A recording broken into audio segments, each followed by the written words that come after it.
महाराष्ट्र दिन आणि महापालिका स्थापना दिनानिमित्त सोलापूर महानगरपालिकेत ध्वजारोहण सोहळा पार पडला। महापौर विनायक कोंड्याल यांच्या हस्ते ध्वजारोहण करण्यात आले। शहर विकासात योगदान देणाऱ्या कर्मचाऱ्यांचा यावेळी गौरव करण्यात आला।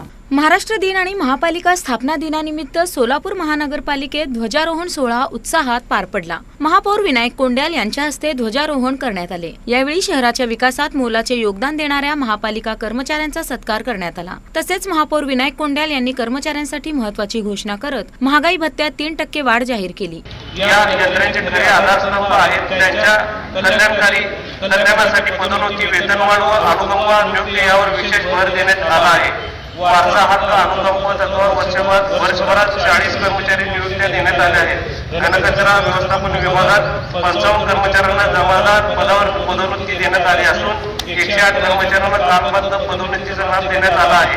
तसेच लाड कमिटी अंतर्गत 452 नियुक्त्या देण्यात आल्या असून वर्ग 4 च्या आश्वासित 341 कर्मचाऱ्यांना 10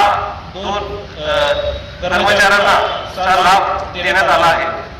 कर्मचाऱ्यांना वेतनात 3% महागाई भत्ता वाढ लागू करण्यात येणार आहे। कर्मचारी यांच्या महागाई भत्ता 44% वरून 47% इतकी होणार आहे। तसेच रोजंदारीवरील कार्यरत असलेल्या कर्मचाऱ्यांसाठी प्रतिदिन 50 रुपये इतकी वाढ जाहीर करण्यात येत आहे। या निर्णयामुळे कर्मचाऱ्यांमध्ये समाधानाचे वातावरण निर्माण झाले आहे। कार्यक्रमास उपमहापौर ज्ञानेश्वरी देवकर, स्थायी समिती सभापती रंजिता चाकोते, सभागृह नेते नरेंद्र काळे, आयुक्त डॉक्टर सचिन ओंबासे, उपायुक्त संदीप कारंजे यांच्यासह नगरसेवक व अधिकारी मोठ्या संख्येने उपस्थित होते।